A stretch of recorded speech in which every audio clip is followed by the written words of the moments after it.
आपण 700 वर्षापूर्वीचा काळ आठवा. मोठा कोण? सहज शब्द असतात. एखादा घरातला कर्ता पुरुष गेला अशोकराव, पूर्ण घर रडतं. काय झालं? घरातला मोठा गेला महाराज. थोडा मोठा मेला, गाव रडतं. अजून मोठा गेला, तालुका रडतो. अजून मोठा गेला, जिल्हा रडतो. अजून मोठा गेला, महाराष्ट्र रडतो. त्याच्यापेक्षा मोठा गेला, हिंदुस्तान रडतो. त्याच्यापेक्षा मोठा गेला, जगातली माणसं रडतात.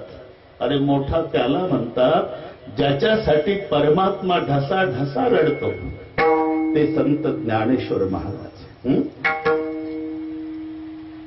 जेव्हा 700 वर्षापूर्वी पांडुरंग परमात्म्याने सगळ्या वारकरी मंडळीला वैष्णवाला दिलेलं निमंत्रण आहे.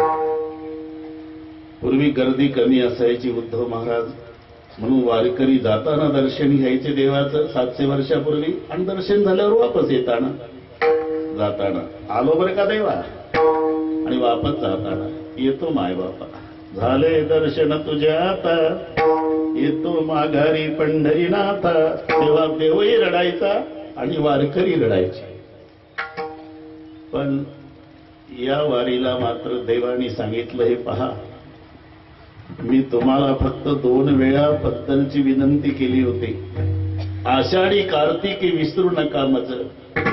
पण आता एक वेगळी विनवणी करतो, आजपासून 15 दिवसांनी सगळे वैष्णव आळंदीला या. काय आहे देवा? अरे माझी माऊली समाधी घेणार आहे, आणि तो समाधी सोहळा आपणाला साजरा करायचा, या सगळे. म्हणून जगाच्या बापाने दिलेलं हे निमंत्रण आहे. अष्टमी पासून अख्खं अलंकापूर गजबजलं. अष्टमी पासून नवमी, दशमी, एकादशीला जागर झाला. द्वादशीला पिंपळाच्या पारी बैसल्या पंगती, आणि मग त्रयोदशी उजाडली. नामदेवरायचे 4 मुलं, नारायण, विठोबा, महादेव आणि गोविंदा. या 4ही मुलांनी समाधीची व्यवस्था केली. कारण हे भगवान शंकराचं ठिकाण आहे अलंकापूर. भगवान शंकराचं इथे भेदभाव नाही. कोणी कोण्याही पंथात असू द्या, ह्या व्यवस्था आहे, लक्षात ठेवा. आणि आम्ही व्यवस्थेला भेद समजतो, इथून भांडणाला प्रारंभ आहे. अरे परमार्थ करण्यासाठीच्या व्यवस्था आहे. ज्याला जो पंथ आवडत असेल त्याच्यामध्ये तो राहून परमार्थ करीत असतो. हे भेद नाही, ह्या व्यवस्था आहे. म्हणून आपणाला जर कोणी विचारलं वारकरी संप्रदायाचे अध्वर्यू कोण, उत्तर आहे भगवान शंकर. एका जनार्दनी वैष्णव, शिरोमणी महादेव. वैष्णवांचे शिरोमणी भगवान शंकर आहे. ती शंकररावची भूमी आहे. अलंकापूर हे शिवपीठ, अलंकापूर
हे शिवपीठपुरे होते. येथे निळकंठ हे भूमी शंकराची आहे.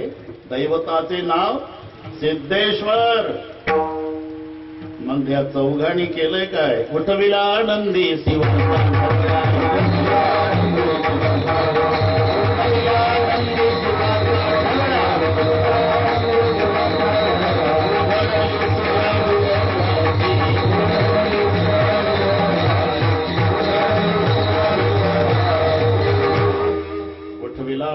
जीवाचा ढवळा उघडले शिळा विवराचे. इकडे माऊलीचं स्नान झालं. जगन्माता रुक्माई देवाला म्हणाल्या, देवा यांचं कोणी मायबाप आहे का? घास भरवा माऊलीला. माऊलीला घास भरवला. जेव्हा माऊलीचे डोळे भरून आले, कृतकृत्य झालो देवा. आणि मी एक हात धरला निवृत्तीनाथाने, माऊलीचा एक हात धरला पांडुरंगाने. देवे निवृत्तीने धरले दोन्ही कर, जातो ज्ञानेश्वर बैसावया. आणि जेव्हा समाधी स्थळाकडे चालवलं, धाकट्या मुक्ताबाईवर दुःखाचा डोंगर कोसळला. तिनं इकडे तिकडे बघितलं ना आपला धाकटा भाऊ सोपान काका त्याच्या गळ्याला बिलगून हंबरडा फोडला. रडू नको ताई, रडू नको ताई, रडू नको. दादा माय बापे आम्हा त्या गेले जेव्हा, ऐसे दुःख तेव्हा झाले नाही. रात्रीचे आपले मायबाप गेले त्याही दिवशी एवढं दुःख झालं नाही ज्या दिवशी आता आपला दादा जाताना होत. इकडे निवृत्तीनाथ थांबतात. शोभलं का देवा तुम्हाला? मी त्याचा थोरला भाऊ आहे. आणि थोरल्याच्या आधी धाकट्याला समाधी, कनिष्ठाचे जाणे केले नारायणे उपराटे. निवृत्ती तुम्ही प्रवृत्तीवर येऊन रडता हे बरोबर नाही. मी नाटक नाही करत देवा की भावाभावाचं खूप प्रेम होतं आणि भाऊ भावासाठी रडत होता असं समाजाने म्हणावं म्हणून नाटक नाही. माझ्या माऊलीचं प्रेम रडवतं देवा. मी त्याचा थोरला भाऊ असून मला गुरु मानलं. नुसतं मानलं नाही देवा, शिष्याचा धर्म आतापर्यंत सांभाळला. शिष्यपणाची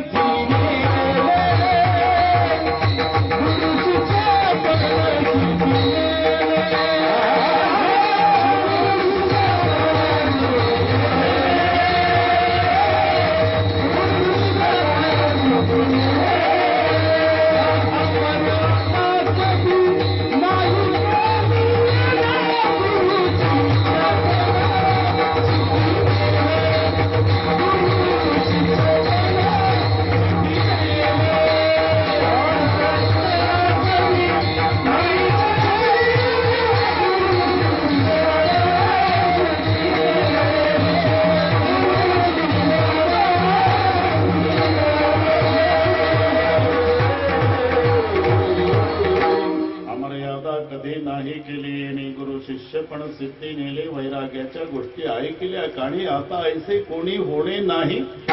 जेव्हा शेवट थोरल्या बंधोनी डोंगरे महाराज माऊलीच्या तोंडावून हात, शेवटचा प्रसंग. निवृत्तीने हात उतरविला वदना. काय झालं असेल भावाचं? आणि जेव्हा रडायला सुरुवात केली निवृत्तीनाथाने, ज्ञाना माझ्यापेक्षा लहान आहेस, सोडून चाललास, त्या गेले निधाना.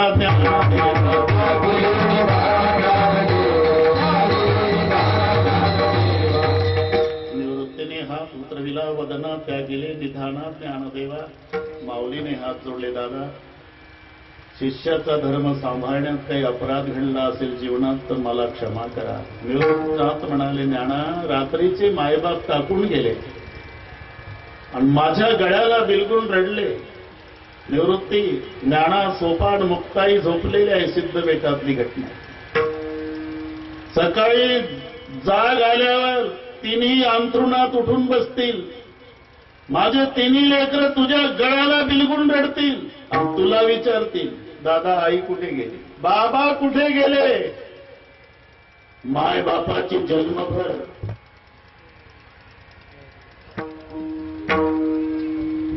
जन्मभर आठवण न येऊ देणं थोरला या नात्यानं तुझी जबाबदारी आहे निवृत्ती. तेव्हापासून तुम्हा भावंडांना मी लेकरासारखं सांभाळलं, पण एखाद्या दिवशी मधुकरी मिळाली नसेल, त्या दिवशी तुम्हा भावंडांना पाणी पाजून झोपवलं असेल, त्या रात्री हा निवृत्ती मायबापाची जबाबदारी पार पाडण्यात कमी पडला असेल, माझी अपराध पोटात घाल ज्ञाना. मग 3 वेळा नमस्कार केला आणि डोळे मिटले, पुन्हा उघडले नाही.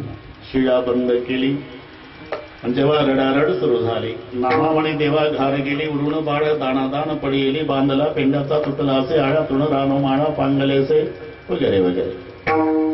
पण जेव्हा देवानी रडायला सुरुवात केली, रुक्मिणी माता म्हणाल्या, हो हे भाऊ भाऊ रडतात विरहानं बरोबर आहे, संत वियोगानं रडतात ही बरोबर आहे, पण जग रडायला लागलं की अश्रू पुसायचं काम देवानी करावं आणि तुम्ही रडता. त्याचं कारण आहे रुक्मिणी. देव म्हणते रुक्मिणी हाची एक योग्य देखीला नयनी याची ज्ञान संजीवनी जाणून त्रैलोक्यासी धन्य धन्य धरातही जो याते दृष्टी नाही तो हात येईल टाळे वैकुंठ भुवनाची जो करेल याची यात्रा तो ताते सकळी गोत्रा सकळी कुळे पवित्र याची दर्शनी होते. अलंकापुर हे शिवपीठपुरी येथे होते. निळकंठ ब्रह्मादिक तप वरिष्ठ येत्पै केले इंद्रियुनिया भूमिसिया संपादिले हरणशी इंद्रायणी इंद्रशी पंचकृषिया पासुणी त्रिवेणी गुप्तासे भैरवापासुनी भागीरथी पूर्वटिका माया दिसे प्रतिदान पार्वती भोवती वनवल्ली वृक्षेत देव एवढी होती पक्ष असे नित्य साक्षी असती नासती उदकी हे पंढरी उडी सोपे जनासी हरावया पापे कळिकाय कोपल्या कोपे न चले अलंकापुरासी ऐसे सांगता हरीशी. ते शांतरा पुरवणे तिथले भागत असत. जेव्हा एवढा रडण्याचा इतिहास सांगितला तेव्हा का रडता म्हणणारी रुक्माई रडू लागली. मग देव म्हणले आता का 2 वाजल्यापासून मला म्हणत होती तुम्ही का रडता तुम्ही का रडता, आता 3 वाजता तू का रडती. मी ज्ञानेश्वर महाराजा करता नाही रडत देवा. मग अहो हे वय आहे का समाधीचं 22 वर्षाचं, आणि 22 वर्षाच्या वयात हा महात्मा समाधी घेतो आणि समाधी घेताना जगाच्या बापाला ढसा ढसा रडवतो. हा हिरा ज्या माय बापाच्या पोटी जन्माला आला मी त्यांच्यासाठी रडते देवा, धन्य धन्य जयाचे कुशी ज्ञानदेव जन्मले. म्हणून उगच म्हटलं नाही ज्ञानदेव वैष्णव मोठा मोठा त्याला म्हणतात की ज्याच्यासाठी परमात्माने रडावं. विठ्ठल